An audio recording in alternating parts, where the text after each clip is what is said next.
Vamos iniciar nossa leitura em nome do Pai, do Filho e do Espírito Santo. Amém. Meu Senhor e meu Deus, creio firmemente que estás aqui, que me vês, que me ouves. Adoro-te com profunda reverência. Peço-te perdão dos meus pecados e a graça para fazer com fruto este tempo de oração. Minha Mãe Imaculada, São José, meu protetor, anjo da minha guarda, intercedei por mim. Envia teu Espírito Santo para que eu compreenda e acolha a tua santa palavra, que eu te conheça e te faça conhecer, te ame e te faça amar, te sirva e te faça servir, te louve e faça louvar por todas as criaturas. Faze, ó Pai, que pela leitura da palavra os pecadores se convertam, os justos perseverem na graça e todos consigamos a vida eterna. Amém. Epístola de São Paulo aos Romanos. Parte 5. Desígnio de Deus a respeito de Israel. 9:11. Do capítulo 9, versículo 1 ao capítulo 11, versículo 36. Tristeza do apóstolo. Digo a verdade em Jesus Cristo, não minto. A minha consciência me dá testemunho pelo Espírito Santo. Sinto grande pesar, incessante amargura no coração, porque eu mesmo desejaria ser reprovado, separado de Cristo, por amor de meus irmãos, que são do mesmo sangue que eu, segundo a carne. Eles são os israelitas. A eles foram dados a adoção, a glória, as alianças, a lei, o culto, as promessas e os patriarcas. Deles descende Cristo, segundo a carne, o qual é, sobre todas as coisas, Deus bendito para sempre. Amém. Liberdade soberana do proceder divino. Não quer dizer, porém, que a palavra de Deus tenha falhado, porque nem todos os que descendem de Israel são verdadeiros israelitas, como nem todos os descendentes de Abraão são filhos de Abraão. Mas é em Isaque que terás uma descendência que trará o teu nome. Gênesis 21:12. Isto é, não são os filhos da carne que são filhos de Deus, mas os filhos da promessa é que serão considerados como descendentes. Realmente, a palavra da promessa é esta: por este tempo virei e Sara terá um filho. Gênesis 18:10. E não somente ela, senão também Rebeca, que concebeu 2 filhos de um só homem, Isaque, nosso patriarca. Antes mesmo que fossem nascidos e antes que tivessem feito bem ou mal algum, para que fosse confirmada a liberdade da escolha de Deus, que depende não das obras, mas daquele que chama. Foi dito a Rebeca: o mais velho servirá o mais moço. Gênesis 25:23. Como está escrito: amei Jacó, porém aborreci Esaú. Que diremos, pois? Haverá injustiça em Deus? De modo algum, porque ele disse a Moisés: farei misericórdia a quem eu fizer misericórdia, terei compaixão de quem eu tiver compaixão. Êxodo 33:19. Dessa forma, a escolha não depende daquele que quer, nem daquele que corre, mas da misericórdia de Deus. Por isso, diz a Escritura ao Faraó: eis o motivo por que te suscitei, para mostrar em ti o meu poder e para que se anuncie o meu nome por toda a terra. Êxodo 9:16. Portanto, ele tem misericórdia de quem quer e endurece a quem quer. Dir-me-ás talvez, por que ele ainda se queixa? Quem pode resistir à sua vontade? Mas quem és tu, ó homem, para contestar a Deus? Porventura o barro diz ao oleiro: por que me fizeste assim? Ou não tem o oleiro poder sobre o barro para fazer da mesma massa um vaso de uso nobre e outro de uso vulgar? Onde então está a injustiça? Em ter Deus para mostrar a sua ira e manifestar o seu poder, suportando com muita paciência os objetos de ira preparados para a perdição, mostrando as riquezas de sua glória para com os objetos de misericórdia que de antemão preparou para a glória? Esses somos nós que ele chamou não só dentre os judeus, mas também dentre os pagãos. É o que ele diz em Oséias: chamarei meu povo ao que não era meu povo, e amada a que não era amada. E no lugar mesmo em que lhes foi dito: vós não sois meu povo, ali serão chamados filhos de Deus vivo. Oséias 2. A respeito de Israel, exclama Isaías: ainda que o número de filhos de Israel fosse como a areia do mar, só um resto será salvo, porque o Senhor realizará plenamente e prontamente a sua palavra sobre a terra.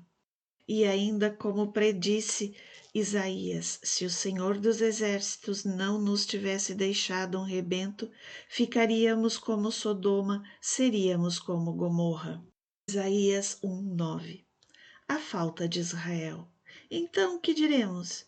Que os gentios que não buscavam a justiça alcançaram a justificação a que vem da fé, ao passo que Israel, que procurava uma lei que desse a justificação, não a encontrou.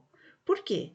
Porque Israel a buscava como fruto não da fé, e sim das obras, e tropeçou na pedra do escândalo, como está escrito: eis que ponho em Sião uma pedra de escândalo, um rochedo que faz cair. Quem nele crer não será confundido. Isaías 8:14, 28:16. Irmãos, o desejo do meu coração e a súplica que dirijo a Deus por eles são para que se salvem.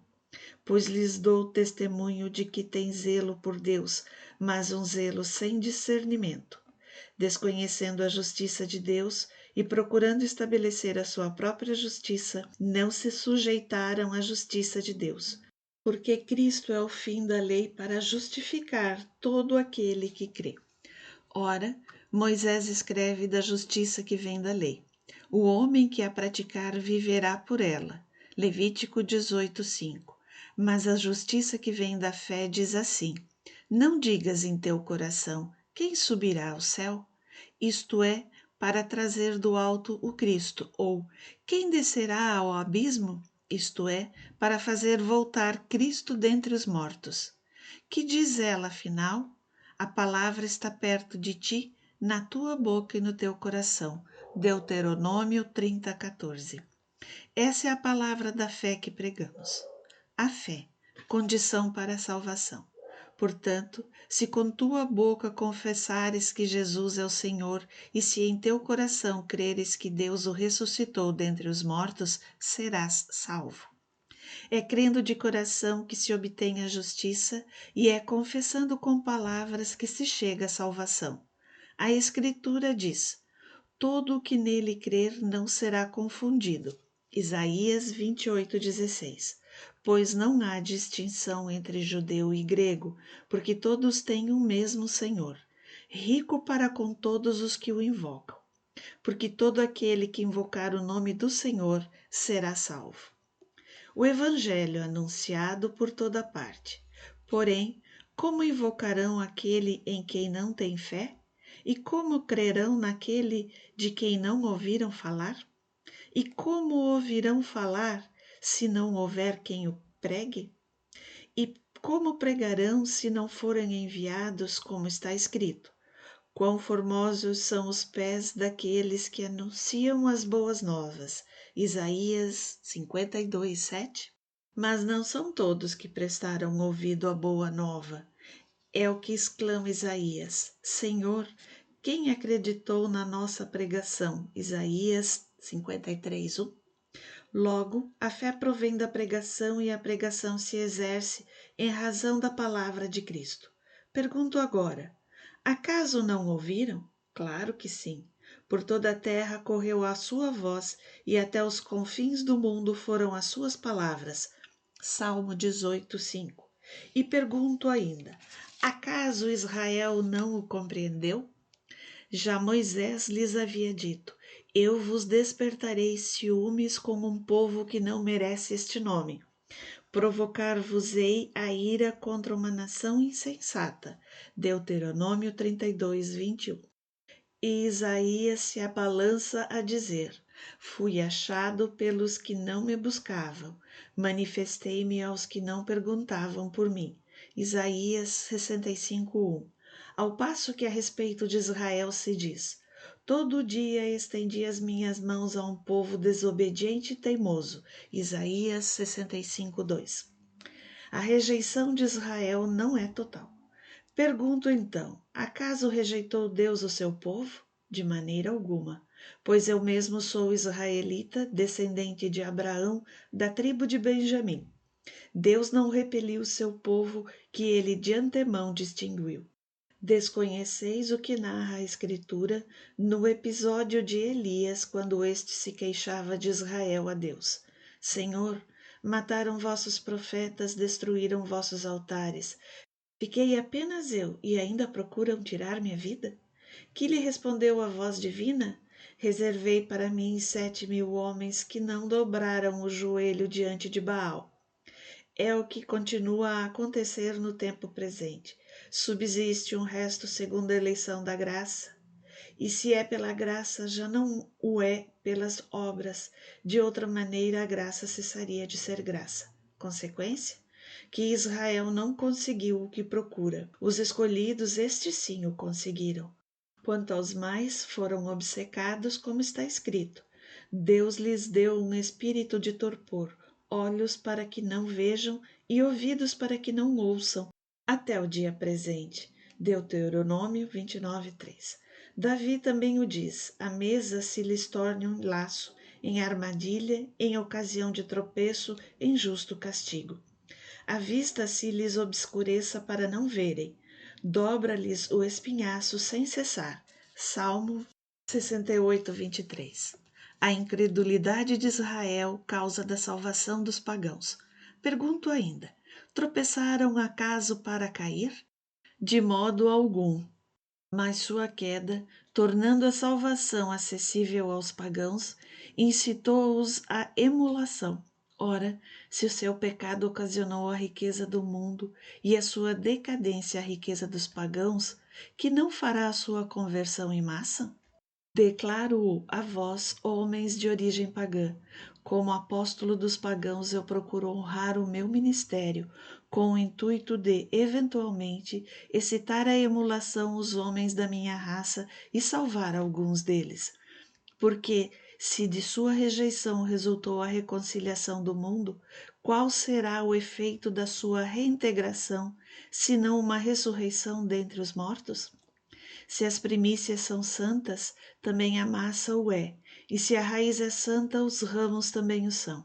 Se alguns dos ramos foram cortados, e se tu, oliveira selvagem, foste enxertada em seu lugar e agora recebes seiva da raiz da oliveira, não te envaideças nem menosprezes os ramos, pois se te gloriares, sabe que não és tu que sustentas a raiz, mas a raiz a ti. Dirás talvez: os ramos foram cortados para que eu fosse enxertada. Sem dúvida, é pela incredulidade que foram cortados, ao passo que tu é pela fé que estás firme. Não te ensoberbeças, antes teme. Se Deus não poupou os ramos naturais, bem poderá não poupar a ti.